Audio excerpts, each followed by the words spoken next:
ઓમ 2021મી સાલ ને જાન્યુઆરી મહિનો એનો આપણો આ યુવા સ્વાધ્યાય એની આપણે શુભ શરૂઆત કરતા પહેલા 2020ની સાલ કે જે આખી દુનિયાને માટે થઈને ખૂબ ખૂબ મુશ્કેલીદાયક રહી. કોરોના મહામારીએ જબરજસ્ત ભરડો લીધેલો છે અને હજુ પણ એની અસર તો સતત ચાલુ જ છે. આમ તો 2020ની સાલની શરૂઆત થઈ ત્યારથી જ કોરોનાનો ફેલાવો તો શરૂ થઈ ગયો હતો, પણ અહીંયા ભારતની અંદર તો માર્ચ મહિનાની અંદર લોકડાઉન આવ્યો અને એ રીતે વિશ્વના અલગ અલગ કન્ટ્રીની અંદર પણ લોકડાઉન ચાલુ થયું અને આપણા આ ઓનલાઈન સ્વાધ્યાય અને શિબિરોનો દોર સતત ચાલુ જ રહ્યો અને એ રીતે 2020ની સાલ આપણી આધ્યાત્મિક રીતે એકંદરે સારી રહી, કેમ કે મુમુક્ષુઓને જે આધ્યાત્મિક પોષણ જોઈએ એ પોષણ એ લોકોને ખૂબ સારી રીતે મળતું રહ્યું. અને હવે આ 2021મી સાલ જે શરૂ થઈ કે જેની અંદર ભારતની અંદર તો અત્યારે આ મહામારીનો ઉપદ્રવ શાંત થવા તો લાગ્યો છે, પણ બીજા થોડાક કન્ટ્રી એવા છે કે એ મહામારીના ઉપદ્રવે આમ બહુ ભયંકર સ્વરૂપ ધારણ કરેલું છે. એટલે ક્યારે શું થાય એ કહેવું તો ઘણું બધું મુશ્કેલ છે. અને છતાં આપણે આપણું તો આ ઓનલાઈન સ્વાધ્યાય તો ચાલુ જ રાખ્યો છે, એટલું જ નહીં પણ આપણી ડિસેમ્બર મહિનાની જે શિબિર 2020 ડિસેમ્બર મહિનાની જે શિબિર છે એ શિબિર તો આશ્રમની અંદર આપણે કરી કે જે ઓનલાઈન પણ આપણે રાખેલી હતી. અને હવે આ જાન્યુઆરી મહિનાની શિબિર કે જે ઓલરેડી આપણે હમણાં પૂરી કરી. તો આજે આપણો જે આ યુવા સ્વાધ્યાય એની શુભ શરૂઆત કરતા પહેલા આપ સર્વે મુમુક્ષુ ભાઈઓ બહેનોને આત્મભાવે વંદન. તો આજનો આપણો વિષય છે સાર્થક સૃષ્ટા. આમ વધારે જરાક થોડુંક વધારે સમજાય એટલા માટે થઈને સાર્થક જીવન સૃષ્ટા, અને એમાં પણ આધ્યાત્મ માર્ગના પંથીઓને માટે થઈને સાર્થક આધ્યાત્મિક જીવન સૃષ્ટા. એ વિષય ઉપર આજે આપણો સ્વાધ્યાય છે કે જેની અંદર આમ આધ્યાત્મની વાત અને સંસારી જીવન, ચાલુ સંસારી જે જીવન છે એની વાત, એ બંને માટેના જે પણ ગુણોની વાત છે એ તો ઘણી બધી કોમન છે. અને એ રીતે એ બંને સંસારી જીવો અને આધ્યાત્મિક જીવો એ પોતાના જીવનની અંદર વિકાસ તો કરી જ શકે છે. હા, એટલું ખરું કે આધ્યાત્મિક જીવન છે એ સમગ્રપણે બધા દુઃખથી પોતાની જાતને મુક્ત કરવા માટેનું જીવન છે, જ્યારે સંસારિક જીવન છે એ એક સમૃદ્ધ જીવન કે જેની પ્રાપ્તિ કરવા માટે થઈને જીવો ગુણોનો વિકાસ કરતા હોય છે. તો હવે આપણે આપણો જે આ વિષય છે એ વિષયની શુભ શરૂઆત કરીએ. નાના પ્રસંગો કે જેની અંદર દોષો અને એની સામે જે આપણે ગુણોનો વિકાસ કરવાનો છે એ વાત. તો એમાં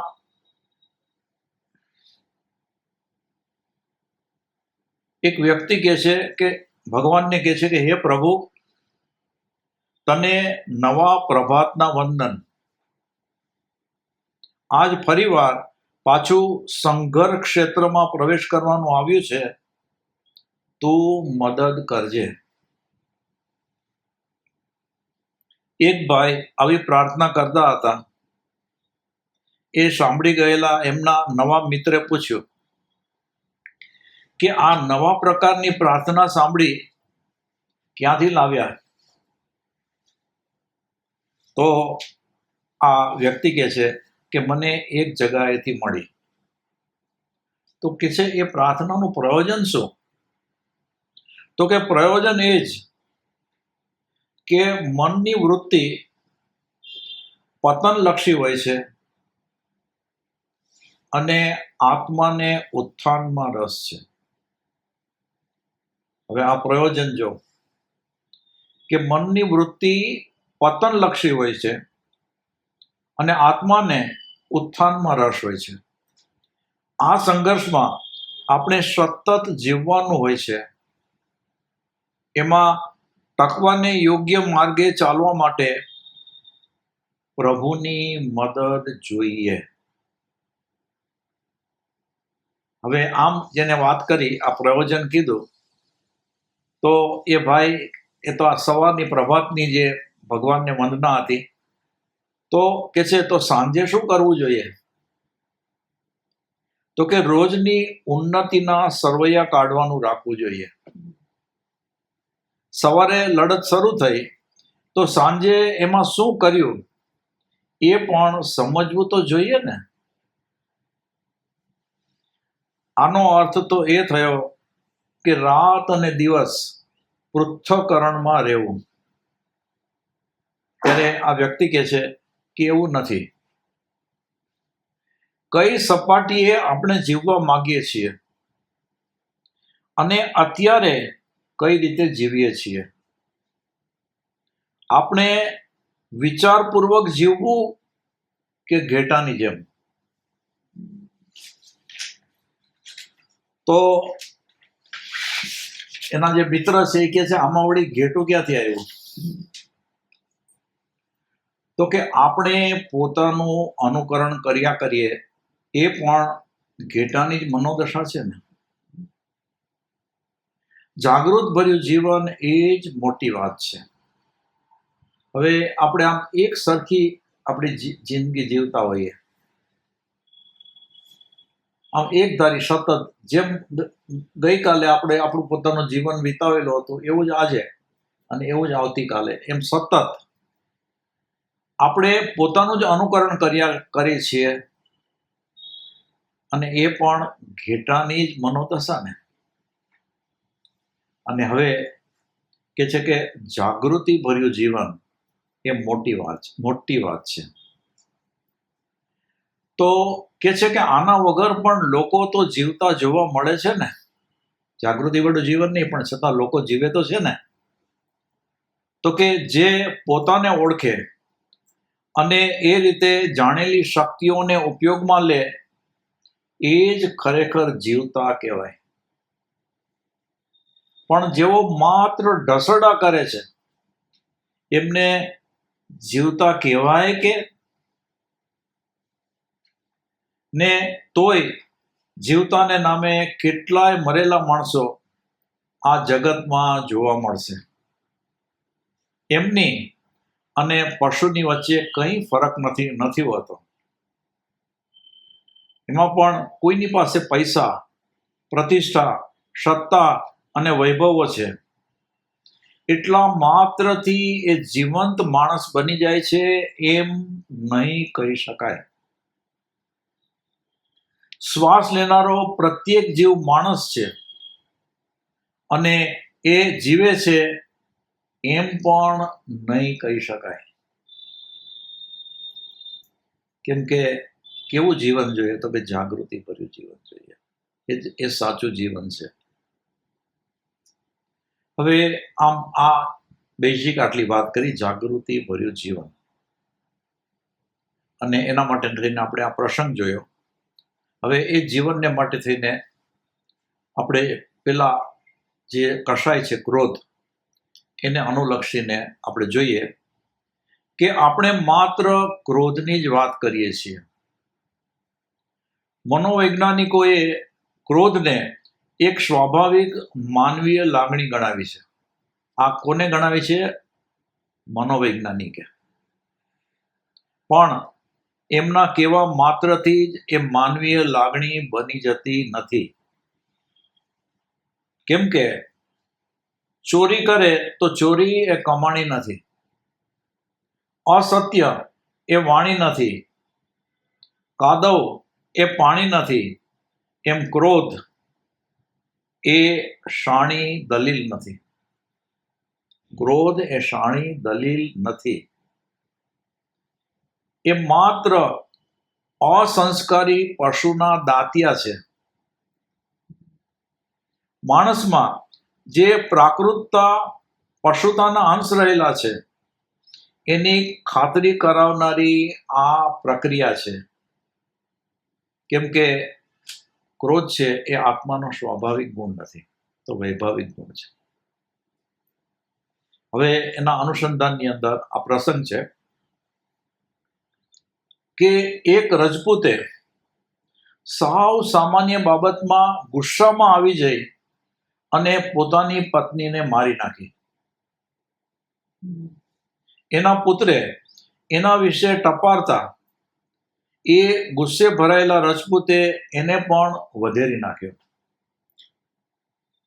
પાછો પોતે તરત જ ન્યાયની દેવડીએ હાજર થયો અને જન્મટીપની સજા વહોરી લીધી.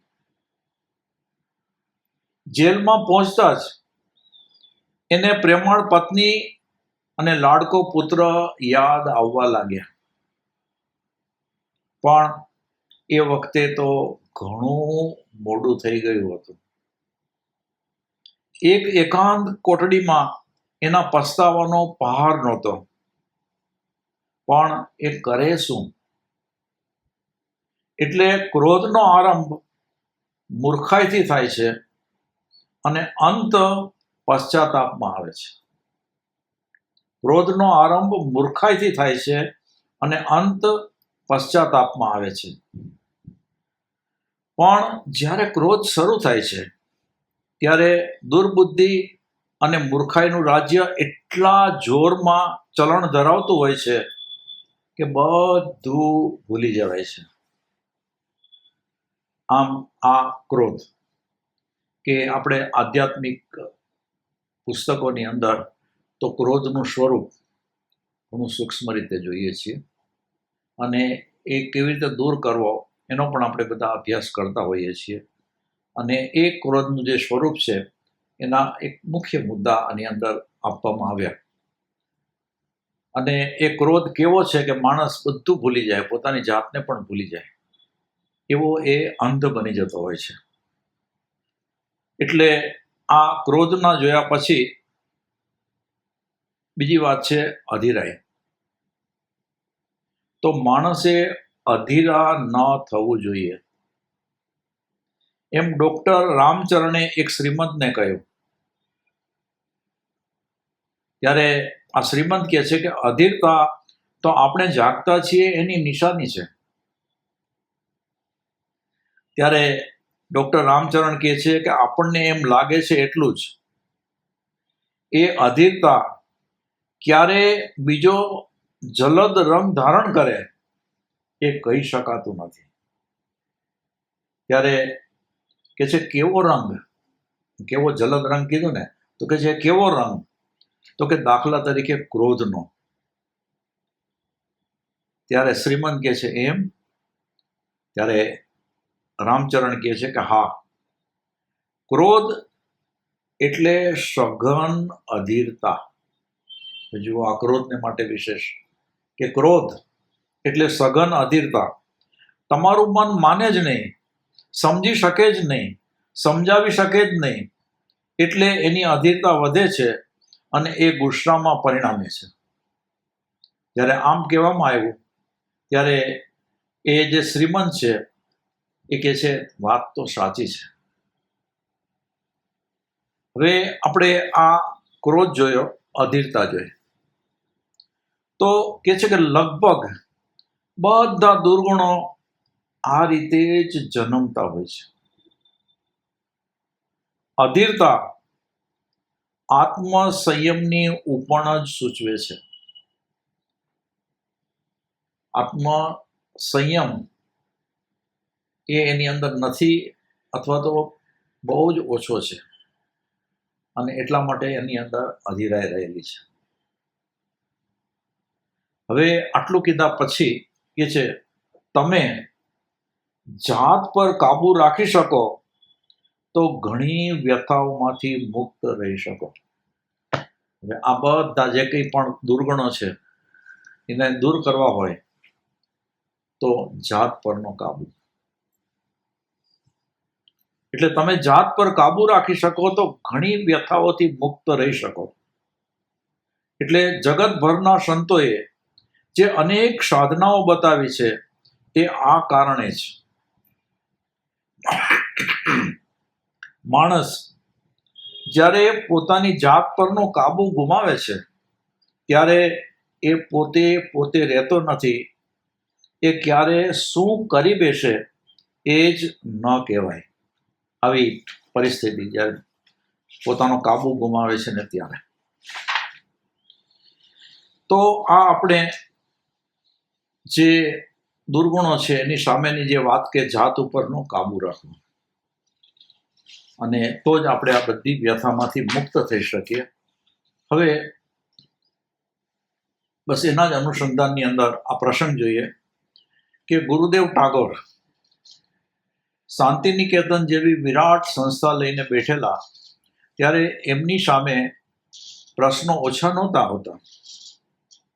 આ કારણે એમણે ક્યારેય દિમાગ ગુમાવ્યાનું સ્મરણ નથી.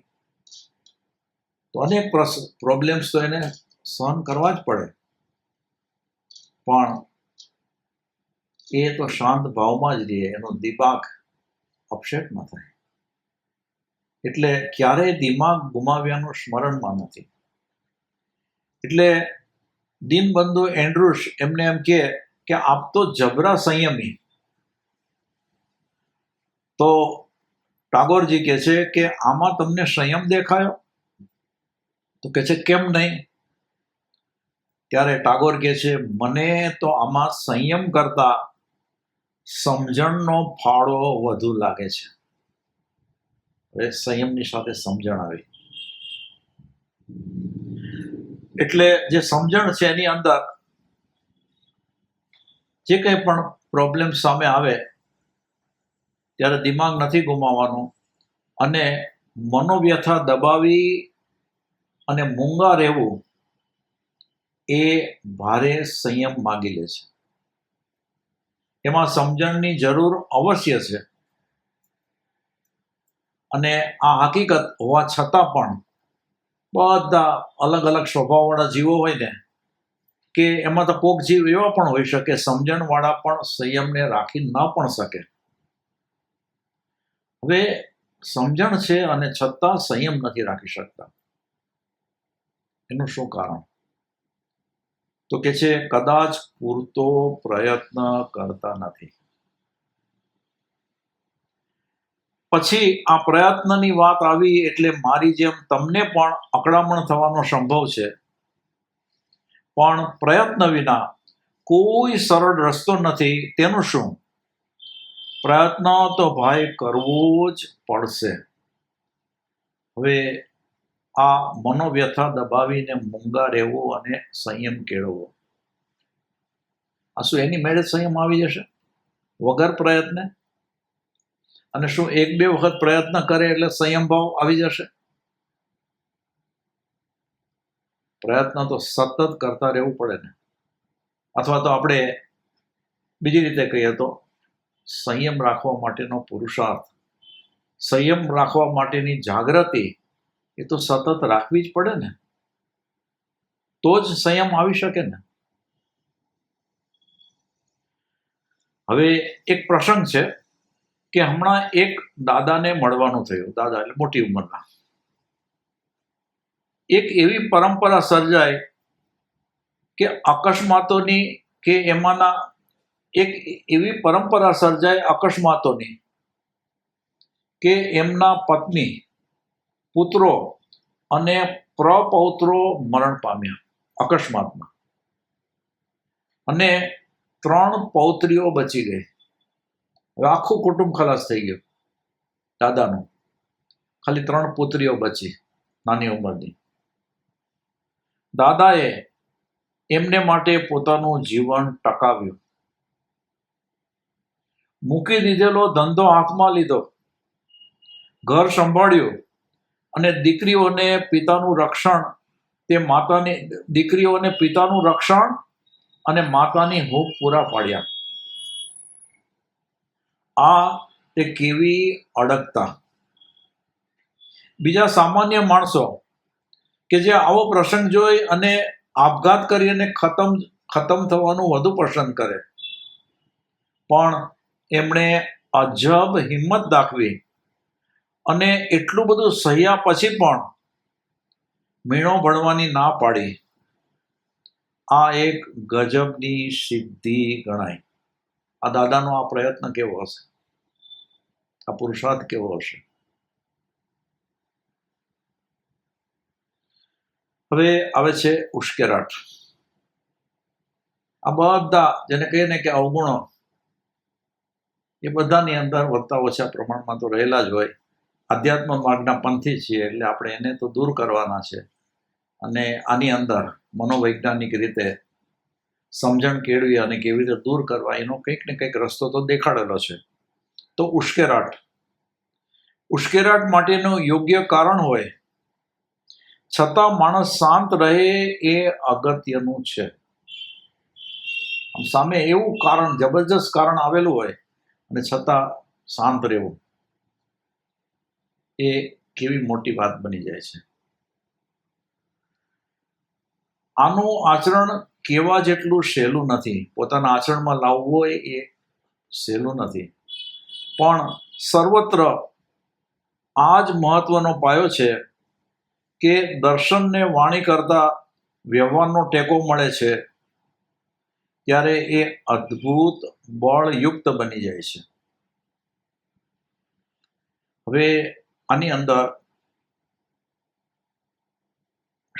ઉશ્કેરાટની અંદર પણ શાંત રહેવું, અને એ સહેલી વાત નથી, પણ બધી જગ્યાએ આ જ મહત્વનો પાયો છે કે દર્શનને વાણી કરતા વ્યવહારનો ટેકો મળે ત્યારે એ એક અદ્ભુત બળયુક્ત બની જાય છે,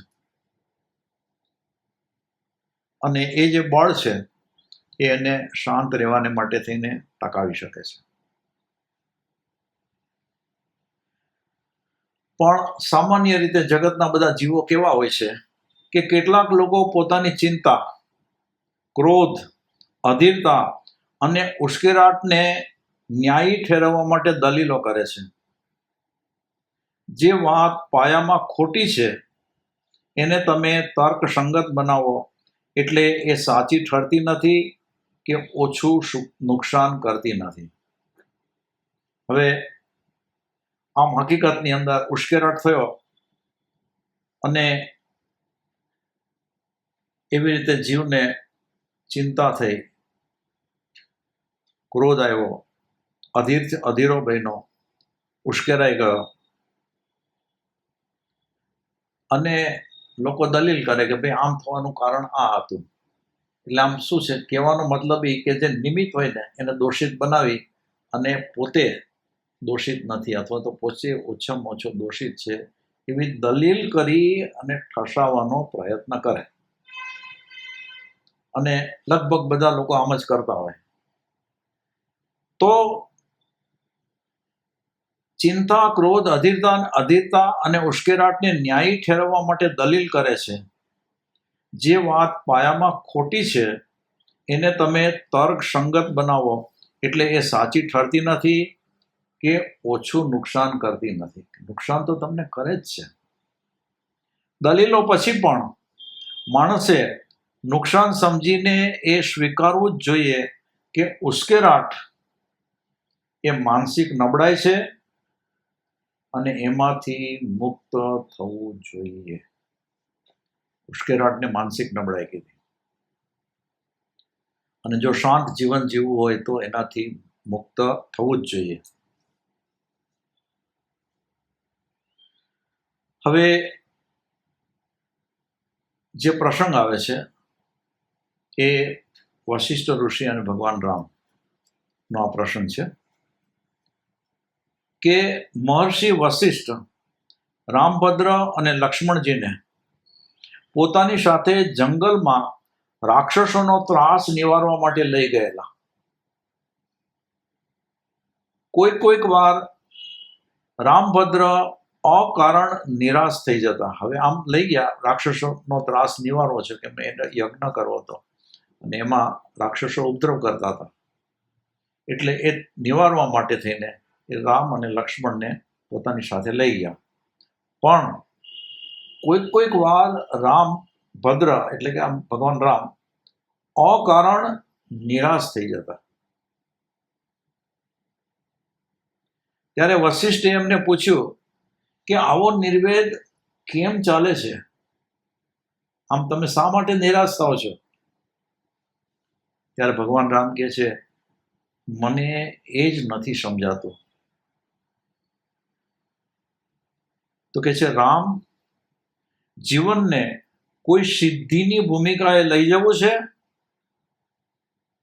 ત્યારે રામ કહે છે, એ માટે તો આવ્યો છું. ત્યારે વશિષ્ઠ ઋષિ કહે છે, તો આવો નિર્વેદ નહીં પાલવે. ત્યારે રામ કહે છે, તો મને એનો રસ્તો બતાવો. રસ્તો તો છે, પણ આત્મસંયમનો જે અભાવ છે એને દૂર કરવો પડશે. તરત જ રામચંદ્રજી કહે છે કે હું એ માટે તૈયાર છું. ત્યારે વશિષ્ઠ ઋષિ કહે છે કે રામ, એક વાત બરાબર સમજી લો કે તમારે સામાન્ય જીવન જીવવાનું નથી જ. તમારે સામાન્ય જીવન જીવવાનું જ નથી. ઉત્તમ તો કેવું જીવન જીવવાનું છે? તો કે ઉત્તમ ધીરજ, આત્મસંયમ અને નિષ્ઠાયુક્ત કર્તવ્ય બુદ્ધિ દ્વારા તમારે પોતાના જીવનને શિખરે લઈ જવાનું છે. આ ગુણોનો વિકાસ. કયા ગુણો? ઉત્તમ ધીરજ, આત્મસંયમ અને નિષ્ઠાયુક્ત કર્તવ્ય બુદ્ધિ. આનાથી કે છે તમારે જીવનને શિખરે લઈ જવાનું છે. મહર્ષિ વશિષ્ઠનો આ પ્રેરણા સંદેશ આપણા માટે આજે પણ એટલો જ ઉપયોગી છે. ધીરજ અને જીવન નિષ્ઠાનું મૂલ્ય આપણે સમજવું જ રહ્યું. આ ખરેખર આધ્યાત્મિક જીવોને એક આધ્યાત્મિક જીવને બરાબર સ્પર્શતી વાત છે. તો ધીરજ અને જીવન નિષ્ઠાનું મૂલ્ય આપણે સમજવું જ રહ્યું. ભાગ્યે જ જોવા મળતી જીવન નિષ્ઠા કે જેના ઉપર હું વધારે ભાર મૂકીશ. બાકીની બધી નિષ્ઠાઓ આમાંથી ઊભી થાય છે. જો આપણને પોતાના જ ઉત્થાનમાં રસ નહીં હોય તો આપણે બીજું શું કરી શકવાના હતા? પોતાનામાં રહેલી દિવ્ય ઈશ્વરીય અંશને ઓળખવા માટે, પોતાનામાં રહેલા દિવ્ય ઈશ્વરી અંશને ઓળખવા માટે પણ આ જ નિષ્ઠા કામમાં આવશે. અને આપણે તો બધા આપણી અંદર રહેલા ઈશ્વરી અંશ, આમ તો ઈશ્વર જ રહેલા છે, પણ પહેલાં એના અંશને આપણે ઓળખશું. તો એની ઓળખાણ આપણે કરવા માટે થઈને તો પુરુષાર્થી છીએ. અને એના માટે જે હમણાં દર્શાવી એવી નિષ્ઠા જ કામ કરશે. એવી નિષ્ઠા જ કામ કરશે. હવે ઈસુ ખ્રિસ્તની વાત છે કે ઈસુ પાસે એક વેપારી આવ્યો, કહે કે મને રસ્તો બતાવો. તો કે શાનો રસ્તો? તો વેપારી કહે છે જીવન ચેતનાનો. ત્યારે ઈસુ કહે છે કે શાંત થાઓ અને જાણો કે હું ઈશ્વર છું. શું કે છે? શાંત થાઓ અને જાણો કે હું ઈશ્વર છું. કોઈને લાગે કે આ તે કોઈ જવાબ છે, પણ આ જ ખરો જવાબ છે. સંયમ કેળવ્યા વગર માણસ શાંત થઈ શકે નહીં, અને શાંત થયા વગર એને પોતાનું સત્વ સમજાય નહીં. માટે સંયમ કેળવી અને શાંત બનવાનું છે. તો પોતાનો આત્મા કે જેની એને ઓળખાણ કરવી છે એ તરફ એ ઝડપથી પ્રગતિ કરી શકશે. અને એવા ઐશ્વર્યને ઓળખવા માટે આત્માની શાંતિ અનિવાર્ય જ છે. આત્માની શાંતિ તો જોઈએ છે. કેમ કે જો ચિત્ત શાંત હશે ને તો જ સાધનાની અંદર જીવ એકાગ્ર થઈ અને સમાધિ ભાવમાં આવી શકશે. બાકી અશાંત ચિત્તથી તો સાધનાના પરિણામ સતત હાલક ડોલક ચાલ્યા જ કરતા હોય છે. અને આપણે તો આપણી અંદર રહેલું ઐશ્વર્ય છે એની ઓળખાણ કરવી છે. તો શાંતિ એ તો પ્રાપ્ત કરીએ જ છૂટકો છે.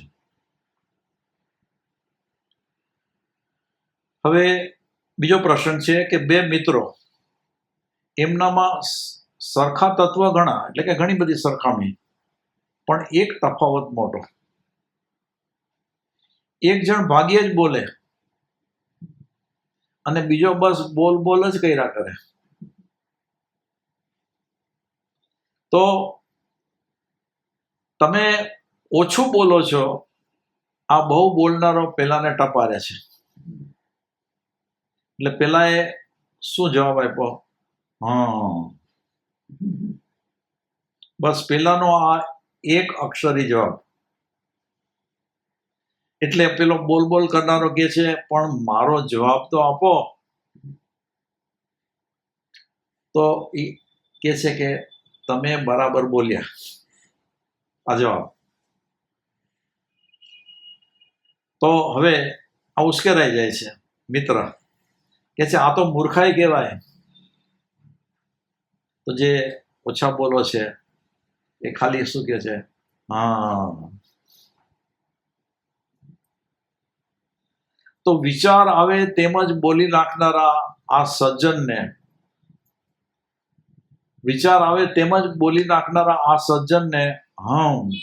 આ ખાલી આટલો જવાબ આપ્યો ને, વાળા ભાઈ સી રીતે સમજાવે કે બોલવા કરતાંય ન બોલવાનો આનંદ અનેક ગણો વધારે છે. બોલવાનું અનિવાર્ય લાગે અથવા તો અનિવાર્ય હોય, ફરીથી લઉં છું, બોલવાનું અનિવાર્ય લાગે હોય નહીં પણ લાગે ત્યારે મૌનનો આશ્રય એ મહાન સિદ્ધિ છે.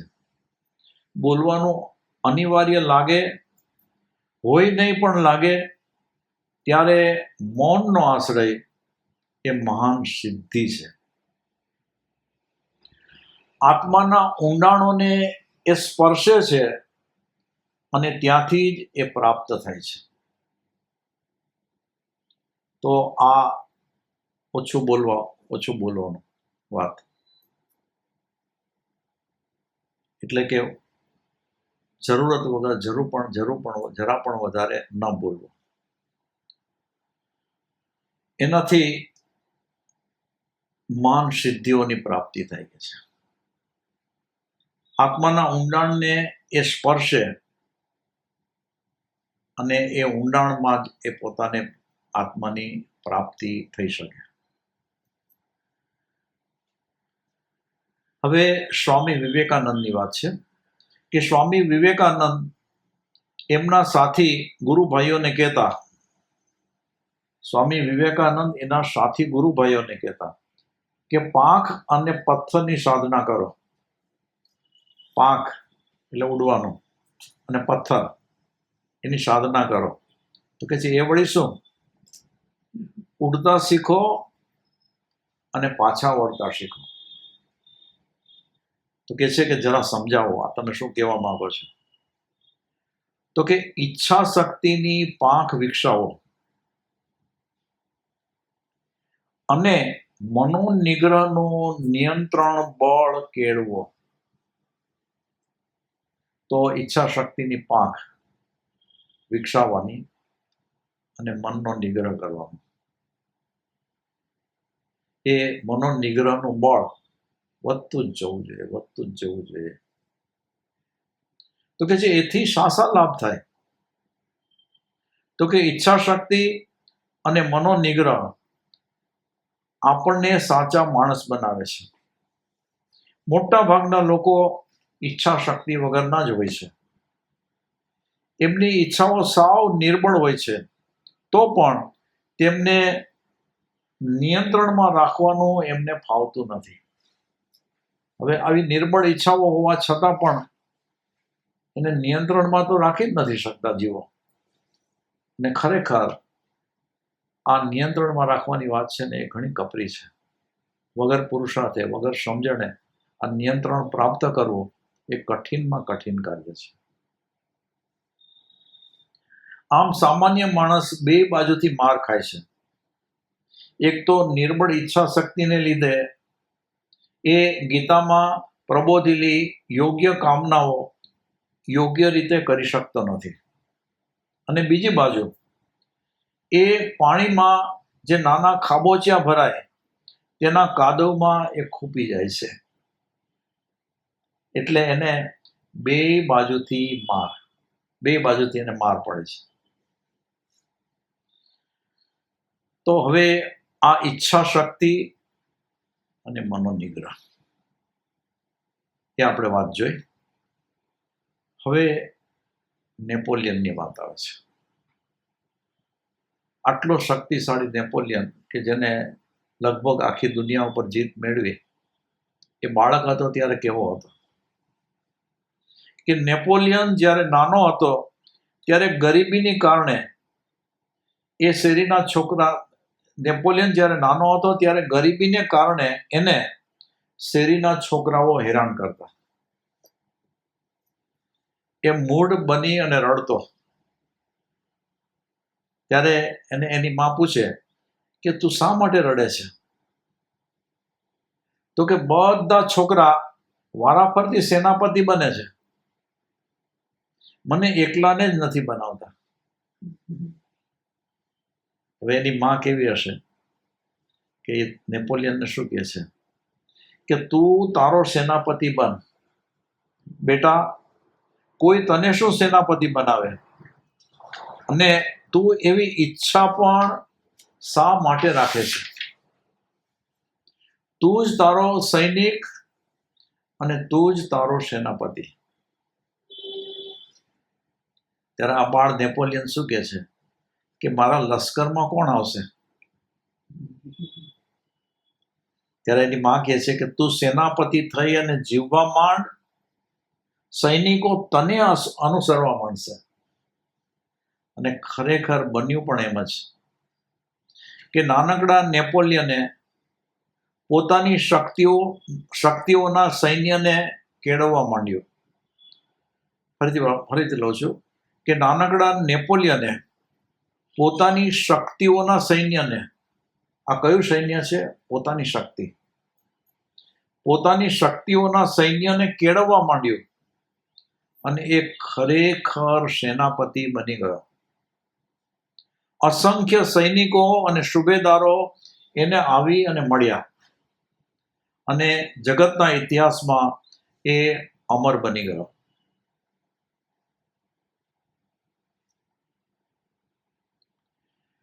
અને આ નેપોલિયનની આ જે વાત છે તો કે છે આવી ઘટનાઓએ સમજદાર ઉપર ખૂબ અસર કરી છે. ખરેખર જે સમજદાર લોકો છે ને એને પણ પોતાનું ઘડતર કરવું છે ને એના પ્રસંગો એના જીવન વિકાસમાં ખૂબ મદદ કરે. માણસ ખરેખર નાનો નથી, અને કદાચ હોય તો પણ એ નાનો રહેવા માટે સર્જાયો નથી. એને જાતે જ નાનો રહી જાય છે.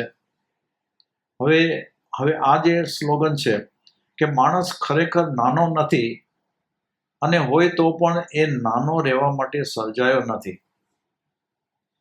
એ જાતે જ નાનો રહી જાય છે, પોતાની જાતે. શક્તિઓ વિખરાય તો બીજું શું થાય? હવે બધા જીવોની અંદર કેટલી બધી શક્તિઓ તો રહેલી જ છે, પણ એ પોતે જે કાર્ય કરી એની અંદર બધી શક્તિઓને એકાગ્ર નથી કરી શકતો. એની શક્તિ વિખરાયેલી હોય છે. થોડીક શક્તિ એક તરફ, થોડી શક્તિ બીજી તરફ, થોડી શક્તિ ત્રીજી તરફ. તો કે જે શક્તિઓ વિખરાય તો બીજું શું થાય? પોતાની કે કોઈની દયા ઉપર શા માટે જીવવું? જે આપણા નિયંત્રણમાં રહી શકે એને મુક્તપણે વિચરવા દેવું શા માટે? કેમ કે આપણે તો આપણી શક્તિઓ અને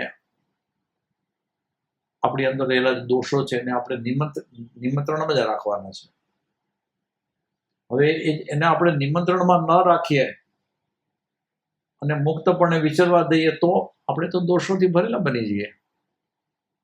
એટલે પોતાની કે કોઈની દયા ઉપર શા માટે જીવવું? જે આપણા નિયંત્રણમાં રહી શકે તેને મુક્તપણે વિચરવા દેવું શા માટે? સ્વ સેનાપતિ બને ત્યારે આખો શક્તિ ભંડાર એક મહાન સૈન્યનું રૂપ ધારણ કરે છે. પણ બધા નેપોલિયન થઈ શકે નહીં, થવાની જરૂર પણ નથી. આપણે પોતે પોતાના સૈનિક થઈએ અને પોતે જ પોતાની શક્તિઓના સેનાપતિ બનીએ. આ શીખ આપી. કેમ કે એવા નેપોલિયન જેવા બનાવો તો બહુ ઓછા હોય, પણ છતાં બધાની અંદર આ શક્તિઓ રહી છે. એટલે આપણે પોતે પોતાના સૈનિક થઈએ અને પોતે જ પોતાની શક્તિના સેનાપતિ બનીએ. હવે દાખલો છે કે મહાત્મા ગાંધી મહાન લોકનેતા બની શક્યા, તેનું કારણ એમની આત્મશક્તિ હતી. પોતાની વૃત્તિઓને સંકેલી લઈ અને એમણે એક એવા વિરાટ વ્યક્તિત્વનું નિર્માણ કર્યું કે જગત મુગ્ધ બની જાય. પોતાની આસપાસના વિશ્વને નિયંત્રણમાં લેતા પહેલા એમણે પોતાની જાતને કાબૂમાં લીધી અને પરમ મૌનથી કામ લીધું. હવે આ ગાંધીજીની 3 વાત કે બહારની કોઈ પણ વસ્તુને પહેલા પોતે નિયંત્રણમાં લેવાનો પ્રયત્ન ન કર્યો, પોતાની જાત ઉપર પહેલા નિયંત્રણ પ્રાપ્ત કર્યું. એટલે કે પોતાની આસપાસના વિશ્વને નિયંત્રણમાં લેતા પહેલા એણે પોતાની જાતને કાબૂમાં લીધી અને પછી મૌનથી કામ કર્યું. કેમ કે મૌન એક મહાન શક્તિ છે. એની પ્રતીતિ આપણને પણ થઈ શકે જો આપણે એ પ્રતીતિ માટે થોડા તપની તૈયારી રાખીએ તો. શક્તિ તો આપણામાં અપાર છે, પણ એમના જાગરણ માટે આપણા કોઈ ખાસ પ્રયાસ હોતા નથી. શક્તિનો તો વિકાસ કરવો જ જોઈએ, પણ એનો પ્રયાસ કોણ કરે છે? હવે ગાંધારી, તો ગાંધારીને પેટે કૌરવો જન્મ્યા ત્યારે ધૃતરાષ્ટ્રની એક આંખ હસતી હતી અને બીજી રડતી હતી. એટલે ગાંધારીએ પૂછ્યું કે આમ કેમ? તો કે આપણા ઘરમાં દેવો અથવા દાનવો જન્મ્યા છે, એટલે મને આનંદ થાય છે અને દુઃખ પણ થાય છે. તો ગાંધારી કહે છે, દેવો અને દાનવો? આ તો રૂપાળા માનવ જેવા છે. ત્યારે કે છે એ તો નીવડીએ વખાણ. કૌરવો કેવા નીવડ્યા એની આ જગતને તરત જ જાણ થઈ ગઈ. એટલે શેતાનમાંથી દેવનું સંતાન બની શકાય છે અને દેવમાંથી દાનવ પણ બની શકાય છે. આ બધું આપણા હાથમાં હોય છે. પણ જ્યારે માણસ જીવન નિર્માણનો નિર્ણય કરે છે ત્યારે આવા ફેરફાર થાય છે. તો જીવન નિર્માણનો નિર્ણય અને ખરેખર એમ જ થાય કે નહીં, મારે મારા જીવનનું નિર્માણ કરવું છે, તો આ બધા આવા ફેરફાર એ કરી શકે.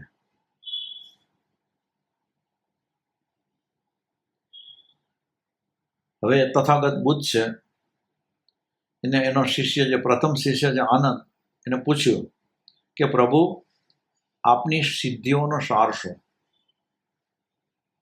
પ્રભુ કહે છે, એટલે કે ભગવાન બુદ્ધ કહે છે, સાધના. તો કે કેવી સાધના? તો કે સદગુણોની. આપે શરૂઆત ક્યાંથી કરી હતી?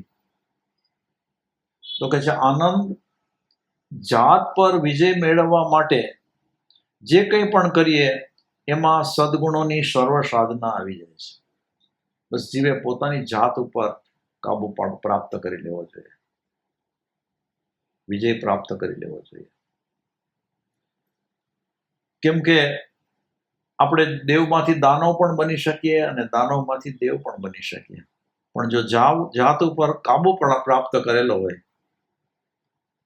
તો આપણે તો દેવ હોય તો દેવની ભૂમિકા જે પણ હોય એનાથી ઉચ્ચ ને ઉચ્ચ ભૂમિકા જ સર કરતા જઈએ. એટલે કે છે, આનંદ, જાત ઉપર વિજય મેળવવા માટે જે કંઈ પણ કરીએ તેમાં સદગુણોની સર્વ સાધના આવી જાય. ત્યારે આનંદ કહે છે, બીજું કંઈ? તો કહે છે, આટલું જ. સદગુણની સાધનાનો પાયો છે. ફરીથી લઉં છું કે આનંદ કહે છે ને કે બીજું કંઈ? ત્યારે તથાગત બુદ્ધ કહે છે કે આટલું જ, કે સદગુણની સાધના પાયો છે અને એ જ શિખર.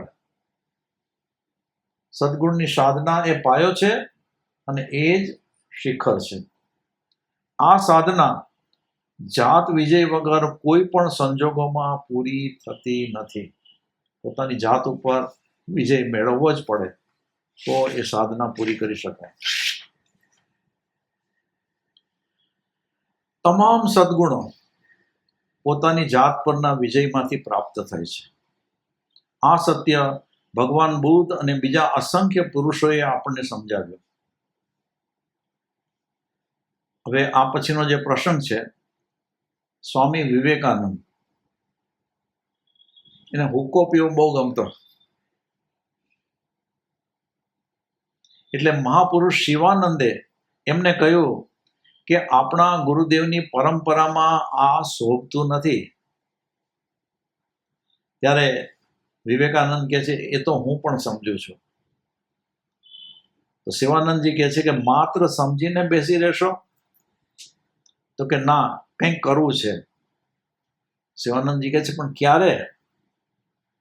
ત્યારે વિવેકાનંદજી કહે છે, અત્યારે જ. એમ કહી અને સ્વામીજીએ હુક્કો ફોડી નાખ્યો. શું લાગે છે? હવે આમ આ હુક્કો ફોડી નાખ્યો એટલે શિવાનંદજી એને પૂછે છે કે તને હવે શું લાગે છે? તો કે અનહદ આનંદ. જાણે ગુરુદેવે પરમ સમાધિના આનંદ સાગરમાં જબોડી દીધો હોય એવું લાગે છે. મને ફરી સમજાયું કે પોતાની દુર્બળતાને જીતવાનો પણ એક આનંદ હોય છે. આ આનંદ કંઈ આપણને અનાયાસે નહીં મળે. એ માટે પોતાની અશક્તિઓને ઓળખી અને તેમને યોગ્ય સ્થાને ગોઠવવી પડશે. હવે આના પછીનો પ્રસંગ છે કે ટોલ્સ્ટોયના પૂર્વ જીવન અને ઉત્તર જીવનમાં જમીન આસમાનનો તફાવત. પણ અકસ્માત એનું જીવન બદલાયું. એ નાના રાજવી જેવા હતા. બીજા રાજવીઓને આ ન ગમ્યું એટલે એમના દૂરના કાકાએ એને કહ્યું કે તમારું પતન થયું. કેમ કે એને અકસ્માત પોતાનું જીવન બદલ્યું ને, એટલે બીજા રાજવીઓને આ ન ગમ્યું. ત્યારે એના કાકા કહે છે, તમારું પતન થયું. ત્યારે કહે છે, તમને જે લાગે તે. મને તો આમાં મારા આત્માનું ઉત્થાન દેખાય છે. ટોલ્સ્ટોય કહે છે. ત્યારે એના કાકા કહે છે, તે તો અમારું નામ બોડ્યું. ત્યારે ટોલ્સ્ટોય કહે છે, તો તમે ઉજળું રાખજો. ત્યારે કાકા કહે છે કે ચાલ શિકાર કરવા માટે. એમ કે ચાલ, અમે 8-10 જણા શિકાર માટે જઈએ છીએ. ત્યારે કહે છે કે મારે એ પાપાચારમાં ભાગ નથી લેવો. ત્યારે કાકાને આશ્ચર્ય થાય છે, પાપાચાર? તો બીજું શું? 1-2 નિર્દોષ હરણાને 4-6 જણા ભેગા થઈ અને નિર્દયપણે રેસી નાખે એ પાપ નથી તો બીજું શું? ત્યારે કાકા કહે છે, તું તો સંત બની ગયો. સંત તો ઠીક, માણસ બનવાનો પ્રયત્ન જરૂર કરું છું. ત્યારે હવે કાકાને ફિકર થઈ. આમ રાજવી ખરા ને, કહે છે કે આપણી સત્તાનું શું થશે? ત્યારે કહે છે કે કઈ સત્તા? ટોલ્સ્ટોય કહે છે, કઈ સત્તા? તો કે રૈયત ઉપરની. મને હવે કોઈ સત્તાની જરૂરત નથી. તું તો કામથી સાવ ગયો. કાકા કે હવે તને બચાવવો સી રીતે? તો મોટામાં મોટી સત્તા પોતાની જાત પર ભોગવાય છે એ તમે નથી જાણતા, અને એટલા માટે સપનાના ચૂંથણા કર્યા કરો છો. બસ પોતાની જાત ઉપર કંટ્રોલ કરી અને એ સત્તા જો ભોગવે તો એમાં જે સુખ છે એવું સુખ આ બાહ્ય સત્તાની અંદર તો જરા પણ નથી.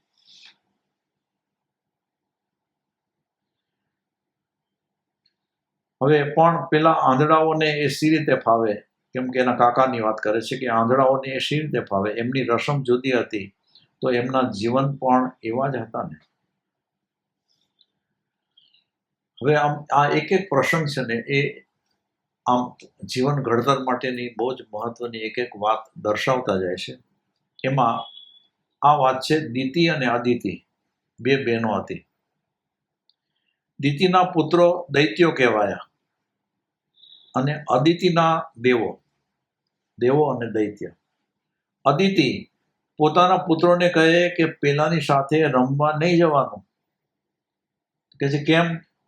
એ તને બગાડી મૂકશે. કેવી રીતે? તો કે એ સ્વેચ્છાચારીઓ છે. તો હવે દૈત્યના પુત્રો છે એ સ્વેચ્છાચારી છે. તો કે છે પણ એનાથી શું? તો કે સ્વેચ્છાચાર દાનવોને ફાવે. દેવો બનવા માટે જેઓ સર્જાયેલા છે એ દૈત્યોને રવાડે ચડે તો ખતમ થઈ જાય. જિંદગી બરબાદ કરવી હોય તો જ એ રસ્તે જજે.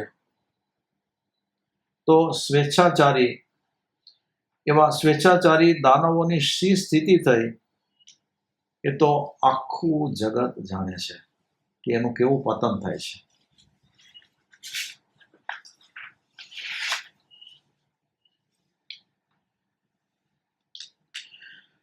તો આ દેવ અને જે દાનવની વાત આવી એમાં પોતાની જાતને જીતનારો અને ઉદ્દાત કાર્ય કરનારો માણસ દેવ જેવો ગણાય છે, અને સામા છેડાનો દાનવનું બિરુદ પામે છે. તે આ જ કારણે. દેવ કોણ? તો કે પોતાની જાતને જીતી છે અને ઉદ્દાત કાર્યો કરે છે. દાનવો તો કે એનાથી અવળું કરે છે.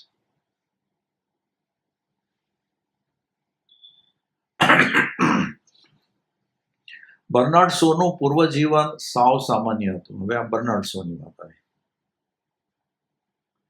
શોની સેક્રેટરીએ તેમને પૂછ્યું કે તો તમે આવા મહાન શી રીતે બન્યા? હવે પૂર્વજીવન તો સાવ સામાન્ય હતું અને આટલું ઊંચું જીવન બની ગયું એટલે સેક્રેટરીને જાણવાની ઈચ્છા થઈ કે તમે આવા મહાન શી રીતે બન્યા? ત્યારે બર્નાર્ડ શો કહે છે, જીવનનું મહત્વ સમજવાથી. ત્યારે સેક્રેટરી કહે છે, એટલા માત્રથી જ? તો કહે છે, ના, મેં તરત જ નિર્ણય લીધો કે આ જીવનને કંઈક બનાવવું છે.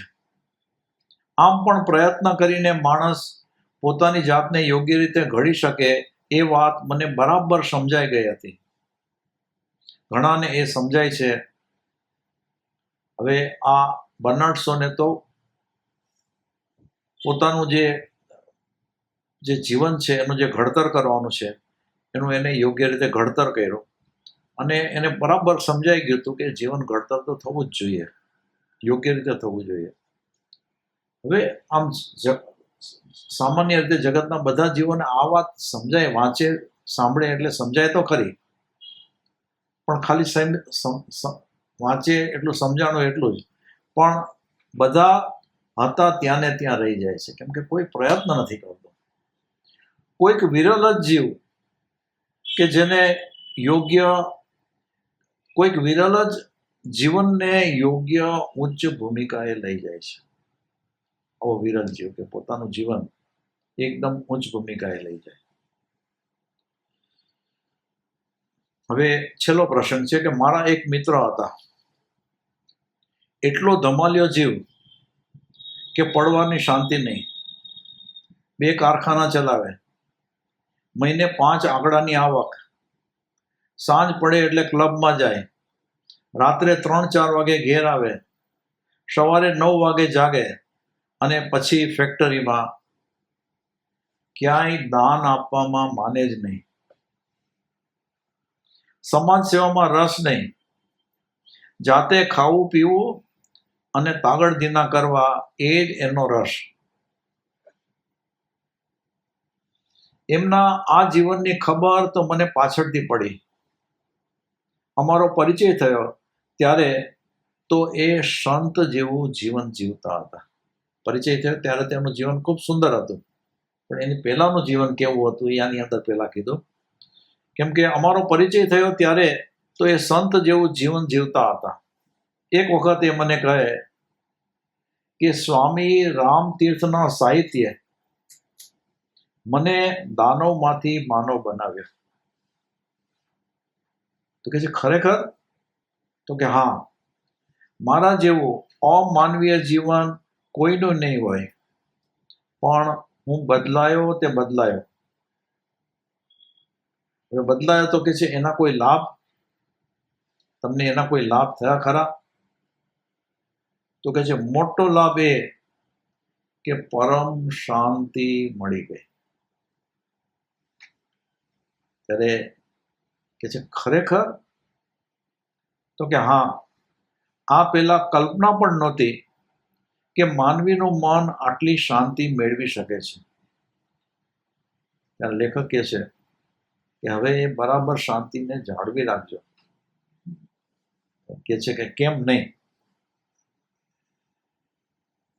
તો હવે આ પ્રસંગ જોયો કે આવી રીતે જીવન ઘડતર કરવાનું છે. તો હવે આજે છેલ્લી જે વાત છે કે આત્મસંયમ અપાર શાંતિ આપે છે, એ અનુભવથી સમજી લેવાની ચીજ છે. આત્મસંયમ અપાર શાંતિ આપે છે, એ અનુભવથી સમજી લેવાની ચીજ છે. સતત રઝળિયા કરતી મનોવૃત્તિ માટે શાંતિ એ આકાશ કુસુમવત હોય છે. તેનું મન સતત આમ આખી દુનિયામાં રઝળતું હોય, હરફરજ કર્યા કરતું હોય, એને શાંતિ તો ક્યાંથી મળે? આ જ મન કે જે સતત બધે ઘૂમે છે, એ જ મન પોતા તરફ વળે છે ત્યારે અજબ કાર્યો કરે છે અને દિવ્ય અનુભવો કરાવે છે. બસ આ એક મુમુક્ષુ, આ એની સાધના છે કે પોતાનું જે આખી દુનિયામાં ભમતું મન છે એને પોતા તરફ વાળવાનો પુરુષાર્થ કરી રહ્યા છે, વાળી અને સ્થિર કરવાનો પુરુષાર્થ કરી રહ્યા છે. તો કે જે આ જ મન પોતા તરફ વળે છે ત્યારે અજબ કાર્યો કરે છે અને દિવ્ય અનુભવો કરાવે છે. નદીઓના પાણીને જ્યારે બાંધવામાં આવે છે, હવે દાખલો આપે છે કે નદીઓના પાણીને જ્યારે બાંધવામાં આવે છે ત્યારે વિરાટ શક્તિનું નિર્માણ થાય છે. નહીં તો એમને ભયા જાય, શક્તિઓ વેડફાઈ જાય. પણ એક જગ્યાએ બાંધી અને પછી એને વેવડાવવામાં આવે તો કેટલા પ્રચંડ વેગથી એ પાણી વહેતું હોય છે. કરકસર કરીને પાય પાય બચાવવામાં આવે છે ત્યારે માણસ કરોડપતિ બને છે. મૌન પાડે છે ત્યારે માણસને વાક સિદ્ધિ મળે છે. જીવનની વહી જતી શક્તિઓને જો વિકેન્દ્રિત થતી રોકી અને જીવનના ઘડતરમાં લગાડી દેવામાં આવે તો આ ધરતીએ ન જોયું હોય એવું આદર્શ જીવન નિર્મિત થાય છે. બસ બધી જે શક્તિ વેડફાઈ રહી છે જેમ તેમ બધી બાજુએ વિકેન્દ્રિત થઈને એ શક્તિને એક જ જગ્યાએ કેન્દ્રિત કરવામાં આવે અને જીવન ઘડતરના કામમાં લગાવવામાં આવે તો આદર્શ જીવનનું નિર્માણ થાય છે. આપણે બધા એ માટે જ ભેગા થયા છીએ. આ ધરતીના પટ ઉપર અસંખ્ય માણસો આવ્યા ને ગયા. એમાંના કેટલાક અમર બની ગયા ને કેટલાક ઘૂસાઈ ગયા. છેલ્લું જે વચન છે કે આપણે ભલે અમર ન બનીએ પણ એક સાર્થક જીવન સૃષ્ટા થઈએ તોય ક્યાંથી. તો હવે આપણું તો આ બંને કામ છે કે સાર્થક જીવન સૃષ્ટા, સાર્થક આધ્યાત્મિક જીવન સૃષ્ટા બની અને અમર બનવાનું છે. આની અંદર તો એમ કીધું કે આપણે ભલે અમર ન બનીએ પણ નહીં, આપણે તો બંને વસ્તુ સાધવી છે કે આપણે અમર પણ બનવું છે અને એ અમર બનવા માટે થઈને સાર્થક જીવન સૃષ્ટા પણ બનવું છે. બસ તો આ તકે